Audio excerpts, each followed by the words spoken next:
Hi guys, I'm Karunya Rao and in Ideas for Profit, the spotlight is on Tata Power.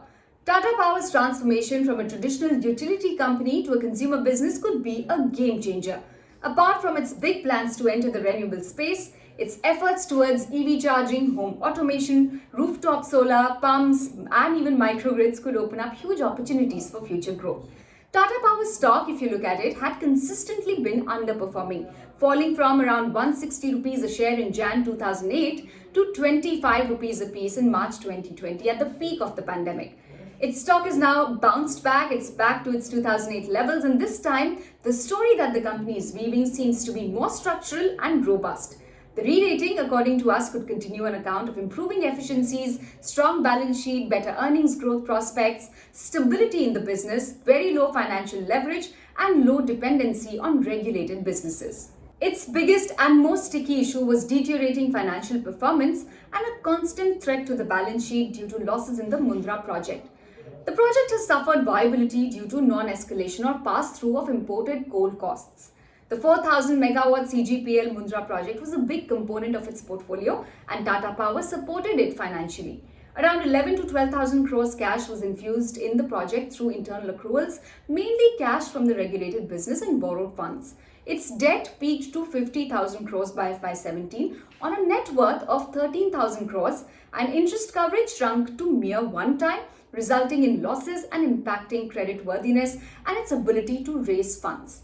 Issue of fresh equity, divestment, monetization of assets, and stake sale in Indonesian coal mines helped the company bring down debt meaningfully.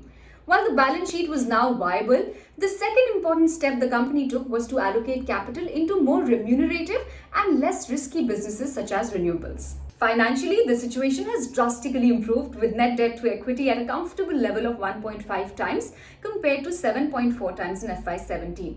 Moreover, sharp focus on business restructuring and cost rationalization, among other measures, have resulted in significant improvement in profitability.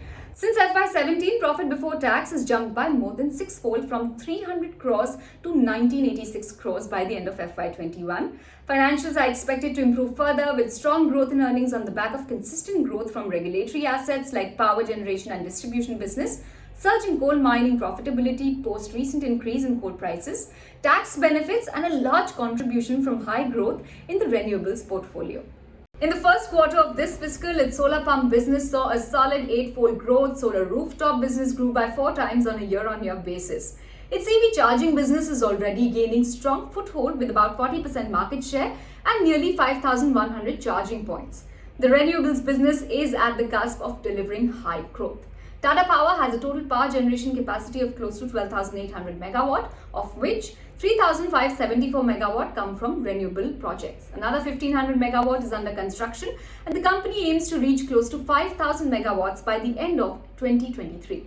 On top of these initiatives, deleveraging of balance sheet would continue with a net debt to equity target of 1x. The company plans to list its renewable assets portfolio through InvITs to reduce debt further in the coming months. Earnings from the core utility portfolio and high contribution from renewable business, along with deleveraging of the balance sheet, should lead to strong growth in earnings over the next 2 to 3 years.